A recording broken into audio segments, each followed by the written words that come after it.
Hello, bonjour à toutes et à tous, j'espère que vous allez bien. On est enfin réunis pour suivre ensemble cette première course de l'année. Ça me fait extrêmement plaisir qu'on soit ensemble, tout simplement pour suivre cette première de l'année. Alors, c'est pas exactement la première de l'année, il y avait déjà eu la Formule régionale Océanie la semaine dernière, mais là c'est le premier vrai championnat sérieux qui débute pour de vrai.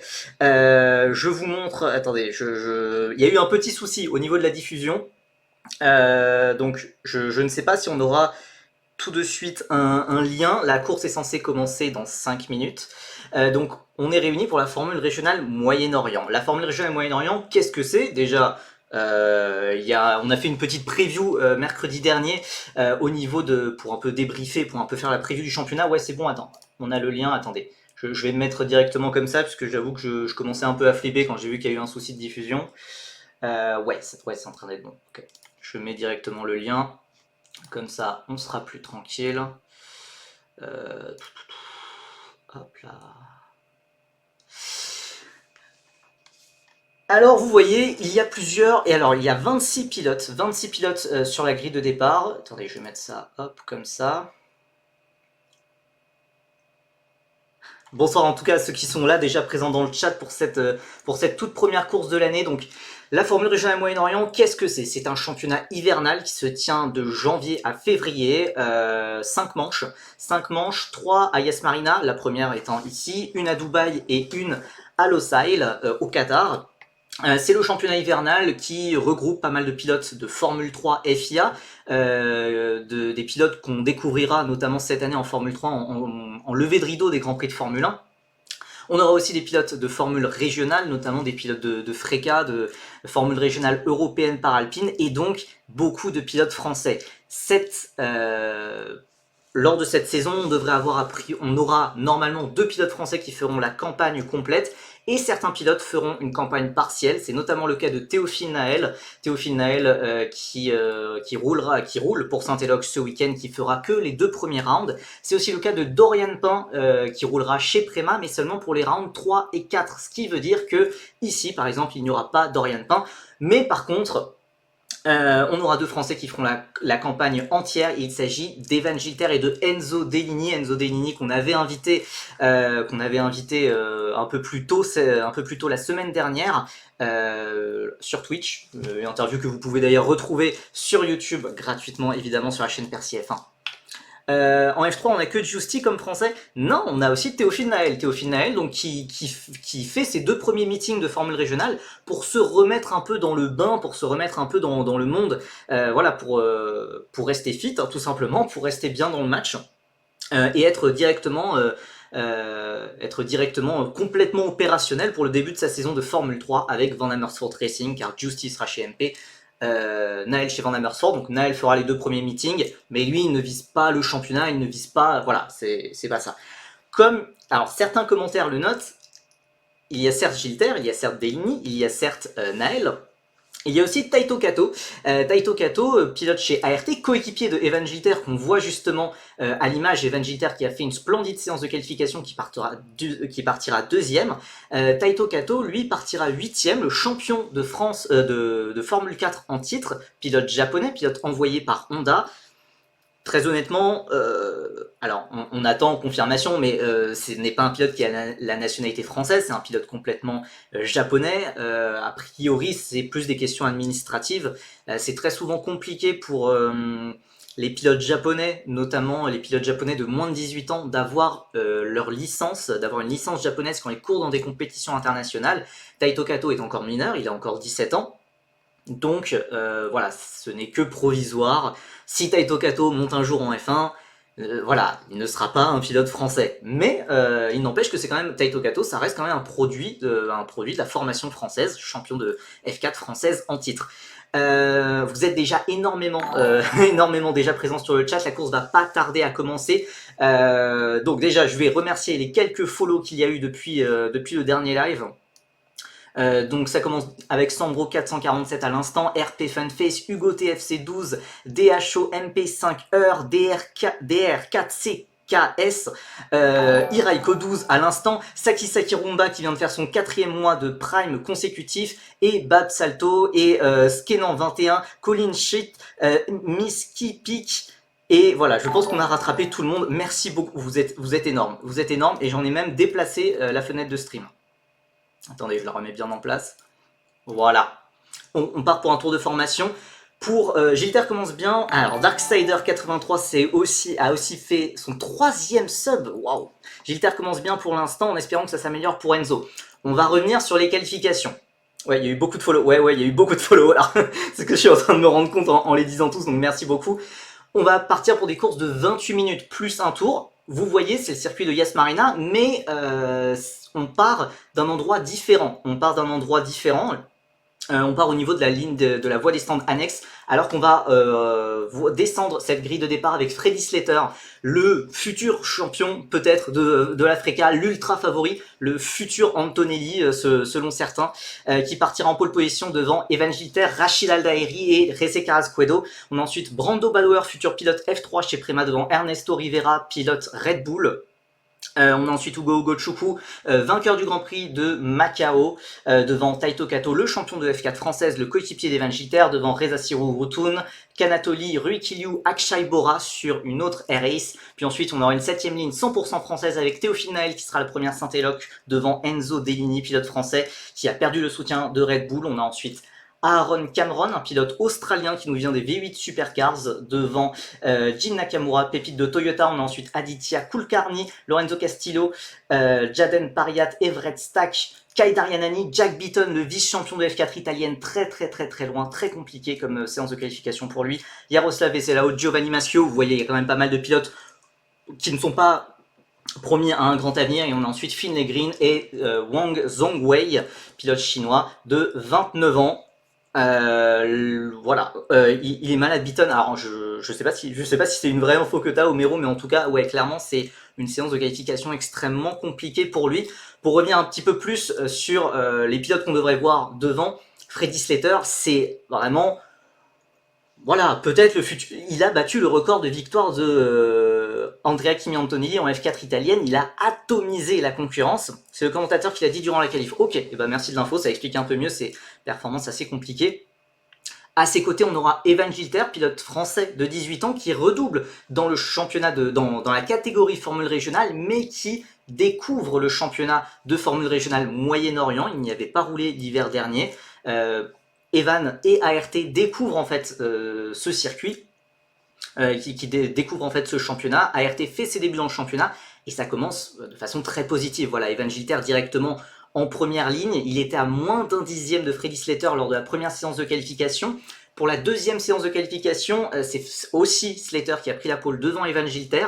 Vous voyez là, Evan Gilter avec la voiture rouge et noire.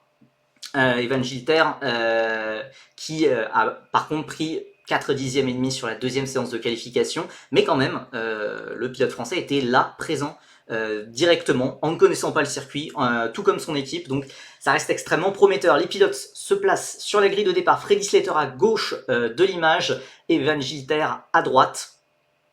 On a ensuite Rachid Aldairi en 3ème position. Attention, pilote émirati qui a été formé ici, qui connaît ce circuit par cœur.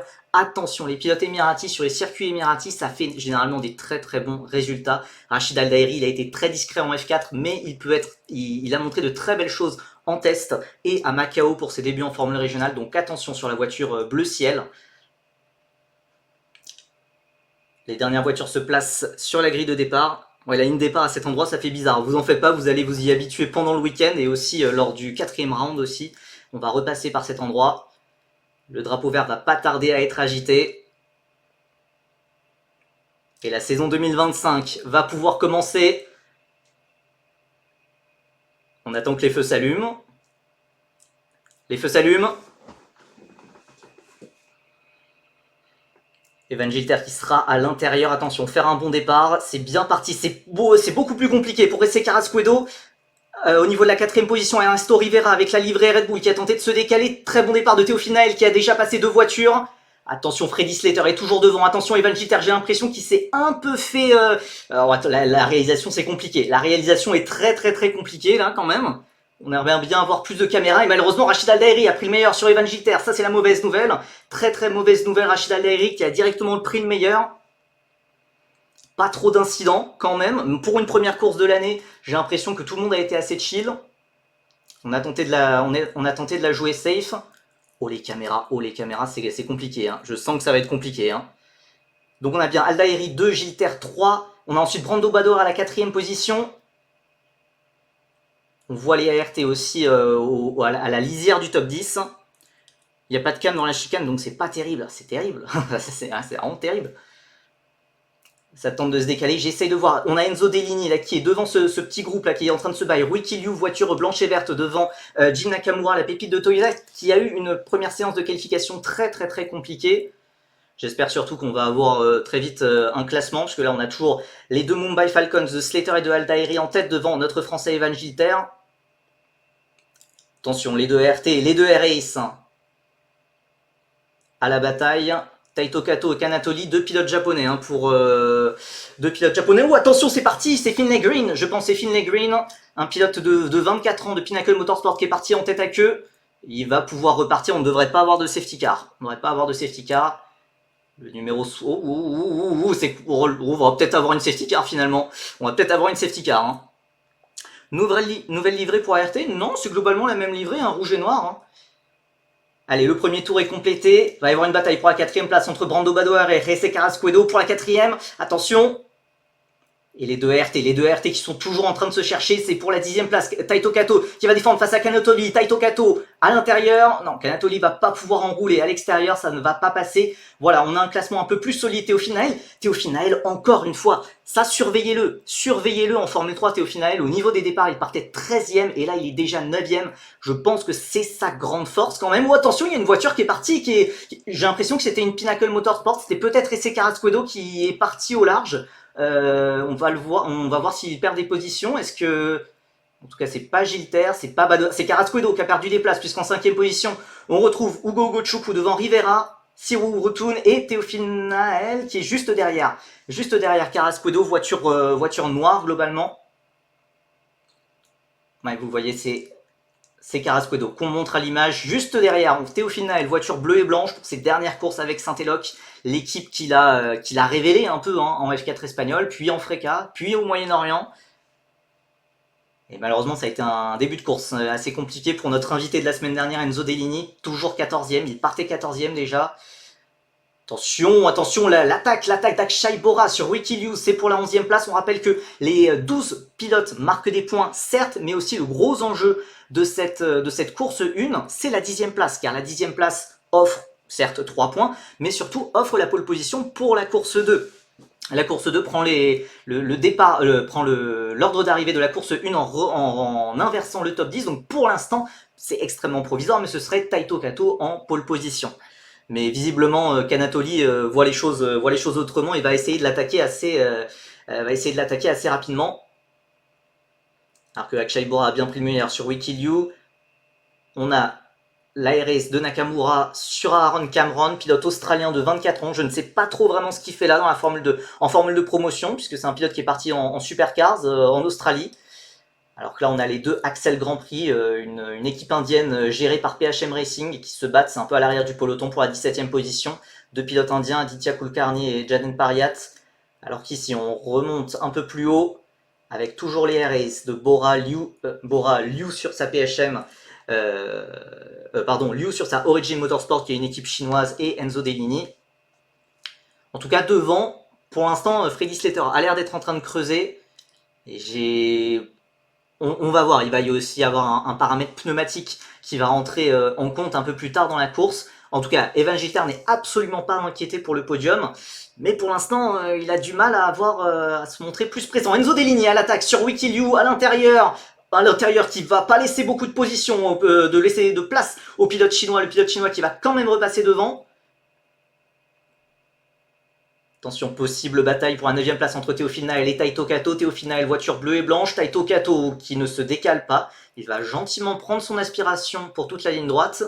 Théophile Nael qui est un peu la seule Saint-Eloc rescapée. C'est beaucoup plus compliqué pour les deux autres Saint-Eloc qu'on ne voit même pas dans le classement au niveau du top 21. Il y a une raison haute pour les numéros jaunes ou bleus dans le classement. Les numéros jaunes, c'est les pilotes rookies. C'est les pilotes qui ont moins de 3 week-ends en Formule régionale, donc qui sont engagés dans le championnat rookie en même temps. Pilote bleu, c'est souvent des pilotes redoublants ou qui ont déjà fait plus de 3 week-ends. Pour répondre à la question de Nika Paléologue. Attention, on va de nouveau avoir une bataille, c'est entre la Mumbai Falcons de Risa Sirotun et Jesse Carrasquedo. Jesse Carrasquedo qui va s'en vouloir de son erreur en tout début de course, alors qu'il évolue en 4ème position. Alors qu'il y a un incident de track limits pour Wikiliu. Je ne sais pas si c'est lié à son incident avec Enzo Dellini, puisque certes, il allait en dehors des limites de la piste, mais c'est un peu violent de mettre un avertissement pour ça. Carrasquedo qui n'arrive pas à trouver la faille sur le pilote britannique. Est-ce que Théo Finael, qui est juste derrière en embuscade, peut en profiter? Ugo Chukwu, il est super moyen, surtout qu'il a déjà fait une saison, nous dit Colin. Alors, oui et non. Ugo Chukwu a une saison très difficile à lire, hein, donc jeune pilote McLaren, il génère beaucoup de hype autour de lui.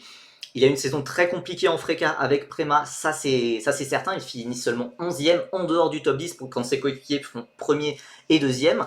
Mais quand même, il y avait eu un très bon dernier week-end à Monza où il avait gagné, et surtout ce week-end au Grand Prix de Macao où il a vraiment largement dominé la concurrence, chez RS déjà. Maintenant, c'est vrai que voir Ugo Chukwu seulement 5ème position, moi je mettais Ugo Chukwu et Slater en grand favori personnellement, et avec Gilter un petit peu en embuscade derrière avec Dellini. Donc les tests ça fait pas tout. Alors c'est vrai que Ugo Chukwu et Slater d'ailleurs c'est des pilotes qui testent beaucoup, très fortunés, contrairement à Evan Gilter, lui qui a beaucoup moins de moyens. Alors qu'on voit l'une des Saint-Éloque à l'image, j'ai pas eu le temps de voir le numéro, je crois que c'est Lorenzo Castillo. Faut pas se faire confiance. Ah bah quand même, hein. J'avais prédit Slater, Gilter, Aldaeri aussi. Aldaeri, vu ses perfs en F4, c'est un peu bizarre en quelque sorte de le voir aussi haut, mais quelque part, tous ces tests en Formule régionale montraient que Rachid Aldaeri avait l'air de passer un vrai cap. Oh, attention, la bataille entre Siwoo Rotun et Carrasquedo qui va se décaler à l'extérieur. Attention, les décalages de Siwoo Rotun sont un petit peu limites. Théo Finael est un petit peu loin pour en profiter. Et Carrasquedo qui va tenter de recroiser, ça ne va pas passer. Ça va commencer à bouillir dans le casque du pilote mexicain.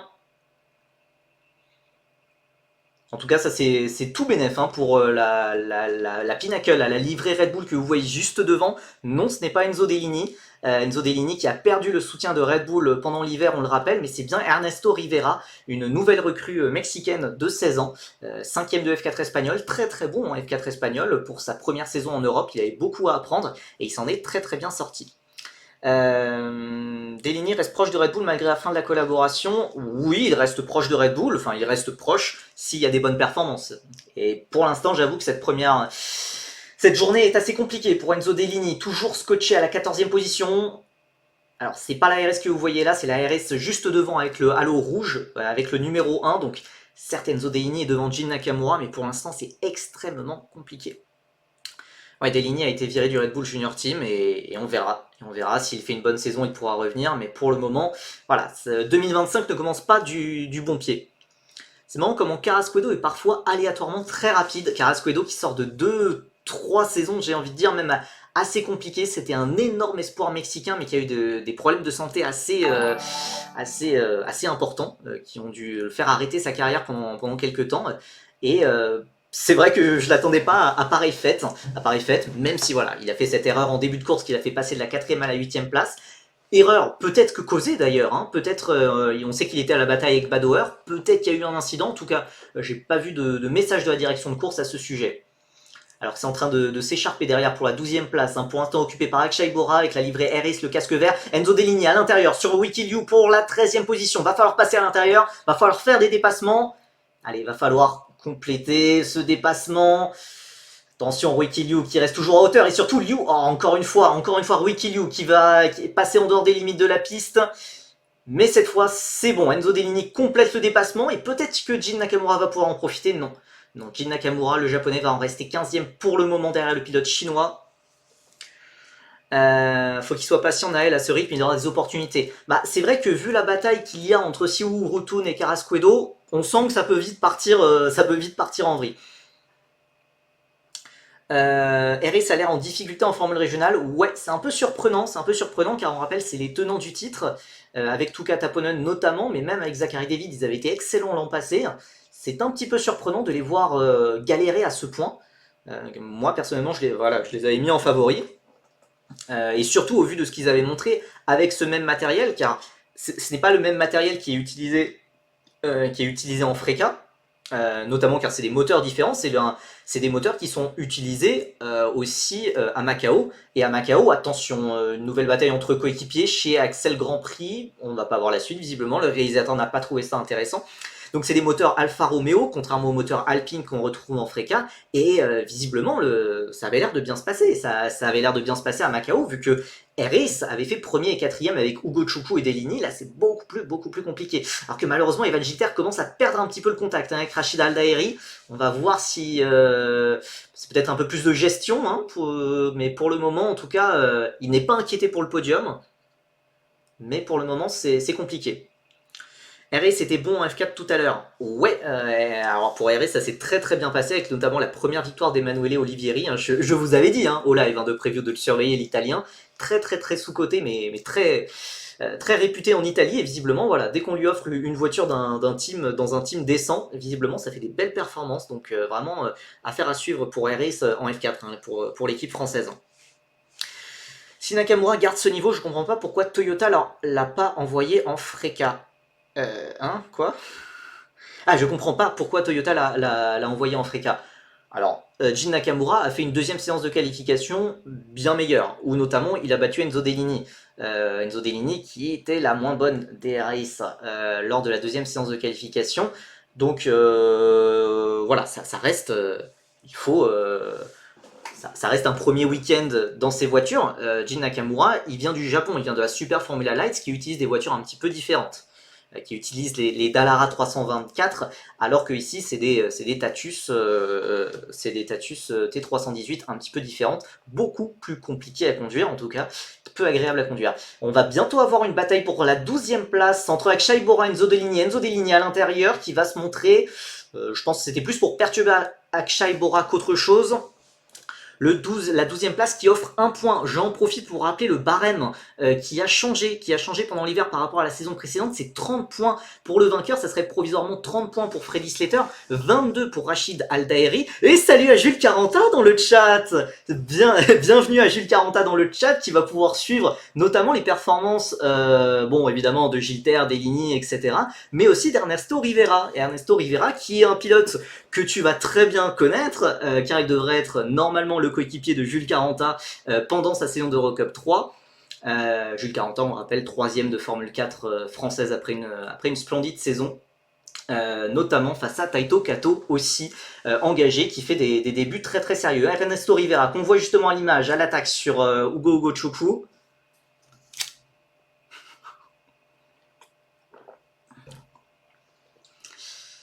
Ah, Freddy Slater, il est vraiment pas inquiété. Hein.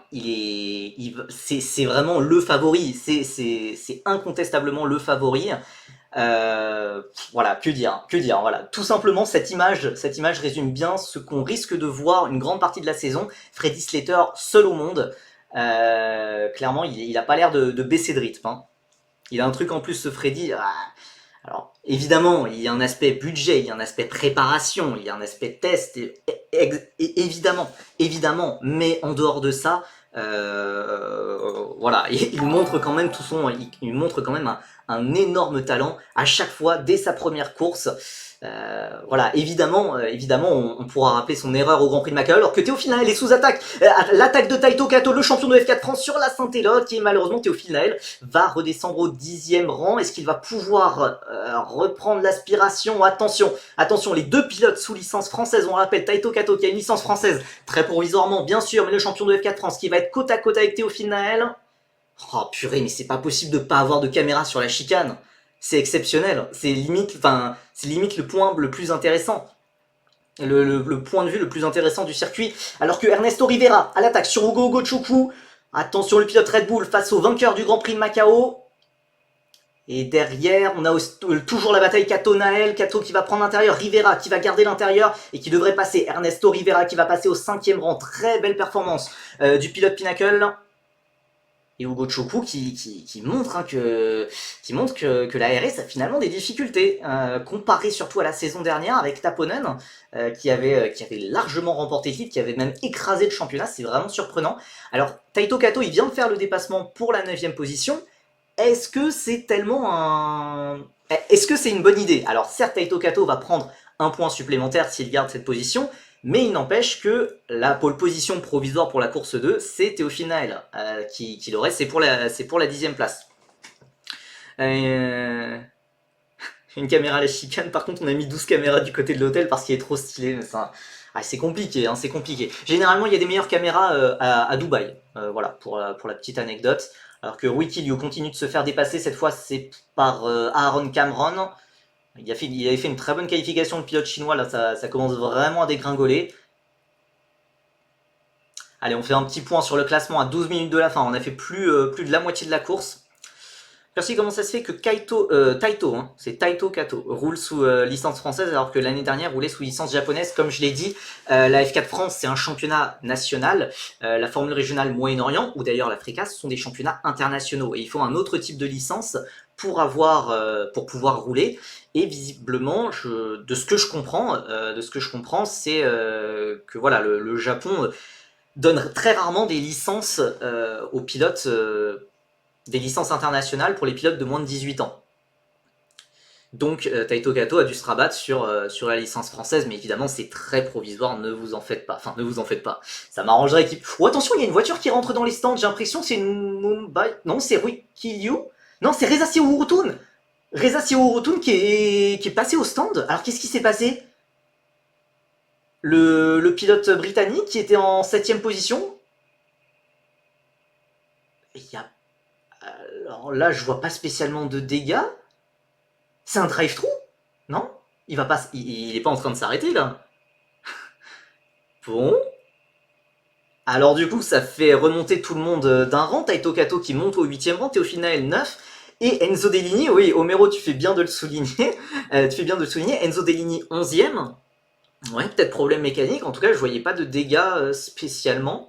Attendez, je vais voir si déjà il est ressorti des stands. Très surprenant, alors qu'il y a une nouvelle bataille entre deux Air Ace. C'est pour la 12ème place. Akshay Bora qui ne cesse de... Ouais, qui perd du terrain. Mais Enzo Dellini, ouais, il est potentiellement à 2 secondes de la pole. De la 10ème place, donc de la pole pour la course 2. Non, Reza Siwurutun qui est resté au stand. Donc je ne sais pas ce qui s'est passé, mais voilà, c'est visiblement l'abandon pour le pilote britannique. Qui était une bonne surprise, qui était une bonne surprise, qui avait fait vraiment du bon boulot pour ses débuts. C'est un pilote qu'on retrouvera en GB3, alors que non, attendez, oui, il est sorti de sa voiture. Alors, ça a l'air d'être un problème mécanique, clairement. Alors peut-être un problème de direction, on a l'air de pas mal s'affairer sur le volant, ou de boîte de vitesse. Peut-être de boîte de vitesse, vu qu'on appuyait sur les palettes. Du coup, il partira dernier de la 2ème course. Ouais, clairement, il faut pas abandonner en course 1. Clairement, c'est... Reza Siwurutun, oui, il a des origines indiennes, mais il court bien sous licence britannique, et je crois même qu'il est complètement britannique, si je ne dis pas de bêtises. En tout cas, coup dur pour lui. Parce que là, c'est un peu tout le week-end qui part en fumée. C'est à partir de 3 track limits qu'il y a une pénalité. Normalement, oui. Après, il peut arriver qu'après la course, on tente de négocier, on tente de trouver une solution. Là, c'était pas vraiment une track limit, etc. Donc, on verra. À quand un live avec Jules 40 nous demande Arzox? Bah ça c'est une excellente question, je sais pas si Jules est toujours sur le live, mais clairement, c'est quelque chose qui peut bientôt se faire, peut-être avant le début de saison en Eurocup 3 Winter Series. Par exemple, je lance ça comme ça, voilà, je lance des perches, Donc voilà, peut-être bientôt un live avec Jules Caranta. En tout cas, ce sera un plaisir de mon côté. Je sais pas si je ferai tous les mois un invité, puisque au bout d'un moment, ça va être peut-être aussi un peu répétitif. Mais clairement, pour des nouveaux pilotes, ça peut être très sympa après avoir invité Enzo Dellini, après avoir invité Yannis Stevenhaden, Evan Gilter, Théophile Naël, Alessandro Giusti, Sami Mektounif. Je crois que j'en ai oublié aucun. Voilà, clairement, Jules est sur ma liste. Ne vous en faites pas. Allez, on revient un petit peu sur la course. Regardez les écarts. Regardez les écarts. Evan Gilter, il s'est rapproché de Rachid Al Daeri. Hein. Il s'est bien rapproché de Rachid Al Daeri. Attention, pour la deuxième place, ça peut être intéressant. Alors ouais, il y a quand même plus d'une seconde. Il y a 1 seconde 2, 1 seconde 3, mais il s'est clairement rapproché, hein, puisqu'il était à 2-3 secondes. Attention à Badouer qui a le rythme aussi. Attention, hein, va pas falloir perdre trop de temps lors d'une potentielle bataille avec Al Daeri. Taito Kato parle un peu français, ça pourrait être cool lui aussi. Non, non, non, non, non. Même, non, non, non, non, ce serait trop. Non, non, non, pas du tout, pas du tout. Même en anglais, non, non, non, ça serait un peu. Ça serait pas lui rendre service que de faire une interview dans une autre langue, ça serait pas lui rendre service. Donc non, non, non, clairement pas. Maschio, Kato et Cameron en sont à 3 track limits. Ah, alors c'est peut-être 5 track limits alors. Peut-être avoir dans le... En tout cas, s'il n'y a pas eu d'annonce de pénalité. Adjar, pitié, un live s'il te plaît, il va parler un français clair. Ah, je suis désolé, mais maintenant c'est beaucoup trop tard. C'est beaucoup trop tard. Maintenant qu'il est en F1, toute la communication va être ultra verrouillée. Ça va pas être possible. Mais j'ai des idées. Mais j'ai des idées d'autres pilotes, ne vous en faites pas.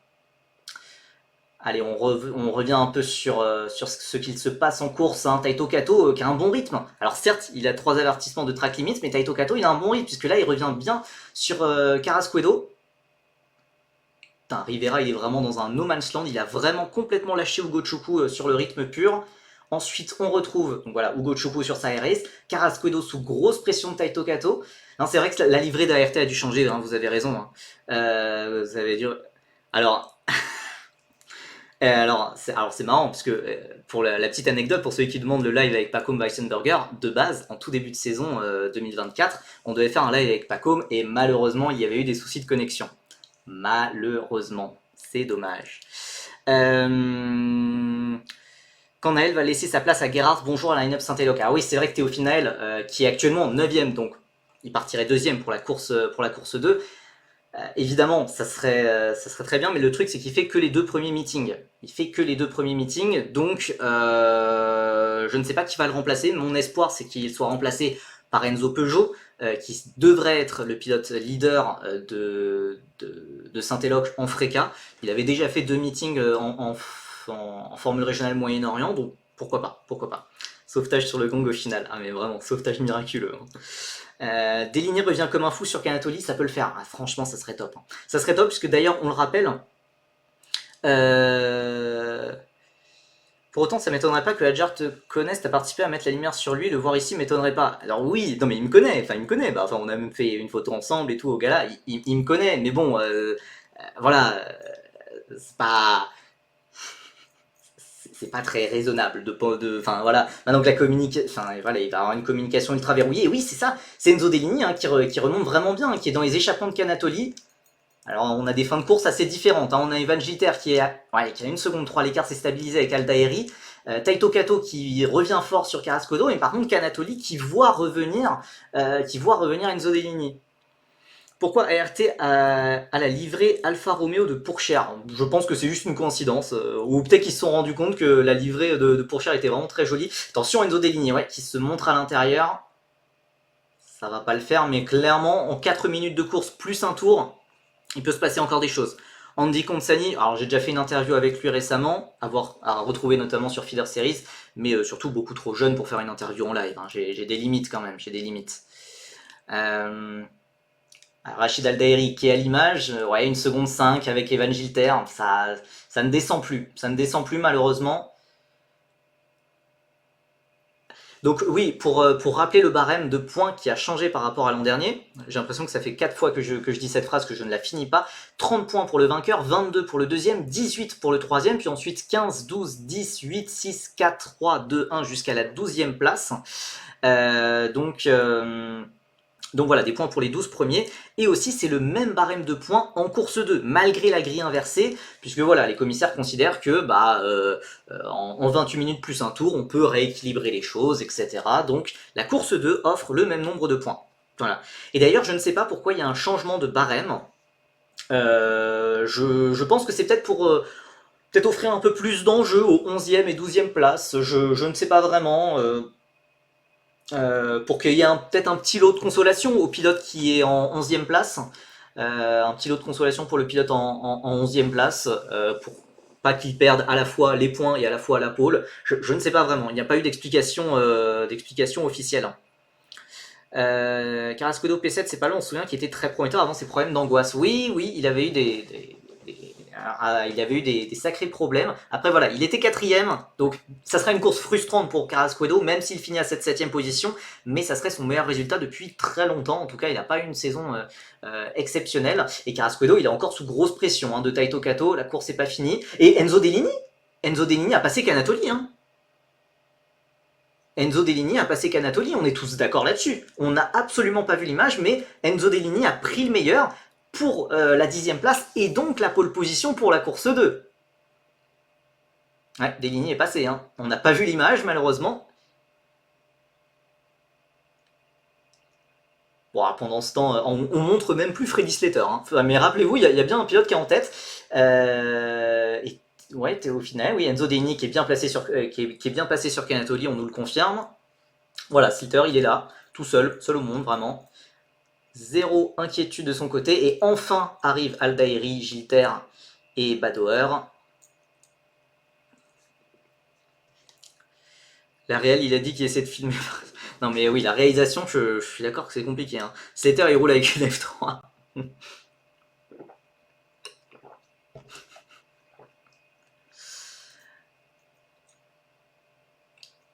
Course frustrante, hein, pour Reza Sirourutun, hein, qui méritait beaucoup mieux, hein, qui méritait beaucoup mieux.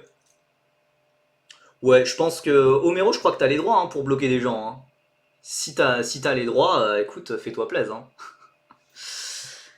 Alors, oh, attention, enquête pour... alors, voiture numéro 15 contre la voiture numéro 50. Bah dis donc, dès la première course, les deux coéquipiers de Axel Grand Prix, donc Aditya Kulkarni et Jaden Pariat, qui sont déjà en train de se friter.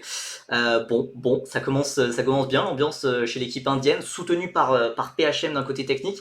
C'est un peu dommage, hein, surtout que c'est des batailles pour la 14e, 16e place. Alors, Aditya Kulkarni qui est 16 et Jaden Pariat. Ah oui, Jaden Pariat qui a dû perdre des plumes puisqu'il était au même endroit. Il se battait avec Kulkarni, donc je pense qu'il y a dû avoir un petit souci entre les deux, hein.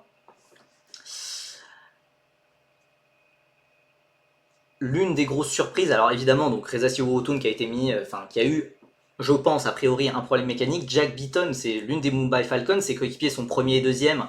A priori, il est malade, donc on va voir sur les prochains week-ends ce que ça donne. Pour l'instant, c'est des débuts assez compliqués, mais ça va aussi dans la lignée de plusieurs tests qui ont été vraiment laborieux, on va dire. Alors que, comme on l'avait fait remarquer Xenon 4 dans le chat, Ernesto Rivera, waouh, ça devient franchement super solide, hein. Ernesto Rivera qui est revenu comme une fusée sur Brando Badoer, peut-être que Rivera va pouvoir arracher une 4ème place, hein. Oui, très bien. Oui, c'est XL et pas Axel. XL c'est une équipe émiratier, Axel c'est une équipe indienne. Attention entre Naël et Dellini, attention, on se rappelle qu'il y a un petit passif entre eux, même si depuis la saison 2024, il n'y a pas eu d'accrochage. Il y a un avertissement pour la voiture numéro 5, c'est la voiture d'Aaron Cameron chez Evans Grand Prix, qui est en 13ème position, à la bataille avec Jin Nakamura pour peut-être le point de la 12ème place, le dernier point de la 12ème place. Ouais, le rythme de Rivera, waouh, enfin, impressionnant, franchement. C'est quoi le passif? Ah bah, j'étais sur place à Spa-Francorchamps. Première manche, j'étais tout hypé, Théophile Naël et Evan Gilter qui étaient là, Théophile Naël et Enzo Dellini qui se battaient en F4 espagnol. Et évidemment, quand est arrivé le moment de la lutte pour leur premier podium, ils se sont accrochés au dernier virage, enfin à l'arrêt de bus. C'était extrêmement frustrant. C'est le dernier tour où il en reste un. Non, a priori, il reste encore un tour normalement. Il reste encore un tour. C'est 28 minutes plus un tour, hein. Ouais, au bus stop, ça date. Ouais, mais moi je me rappelle, en étant sur place, je peux te dire que l'ambiance, elle était bizarre, hein. Allez, Freddy Slater qui va entamer le dernier tour. Il passe sur la ligne. On devrait voir, donc voilà, il n'y a pas de drapeau à damier, mais on n'indique pas le dernier tour, mais c'est bien le dernier tour. Kato a passé au Gochu, attendez, Kato a passé Carrasquedo, pas encore au Gochuku. Et si, il a passé, oh attention, et Carrasquedo qui a perdu les positions, et la réalisation qui est complètement perdue. La réalisation, montrez-nous! Montrez-nous ce qui se passe. Mais Taito Kato est passé 6ème, Enzo Dellini 8, qui a aussi passé sur Théophile Naël. C'est pas possible. Mais c'est pas possible. Assassin à la réalisation. Ernesto Rivera qui est dans les échappements de Brando Badouer, ça, y a pas de souci pour nous le montrer. Et franchement, ça... c'est frustrant hein, quand même. On est bien dans le dernier tour. 30 secondes après, on nous l'indique enfin. Allez, oui, on a vu Aldaeri, Gilter, Badouer. Oui, on a bien vu, oui. Oui, Badouer, Rivera qui n'arrive pas à trouver la faille. Alors malheureusement, c'est vraiment dommage. La réalisation est plus focus sur cette, voilà, sur les 5 premiers et a complètement passé au second plan la bataille pour la 6ème place. Alors que je pense qu'il y a eu du grabuge, hein, puisque Carrasquedo, ça fait 2 fois hein, qu'il perd plusieurs positions d'un coup. Ouais, on va avoir tous nos Français dans le top 10. Hein. C'est quoi la livrée de RT? C'est la livrée rouge et noir. Bah, de toute façon, on va avoir Evan Gilter très bientôt à l'écran. Genre juste ici, livrée rouge et noir. C'est exactement la même que pour Taito Kato et Kanatoli. Ah, c'est frustrant, hein. C'est frustrant. C'est frustrant parce que là, Taito Kato, il nous fait sa première course à l'international, on va dire. Bon, attention, Evan Gilter qui coupe un peu l'aspiration. Attention à qu'il n'y ait pas...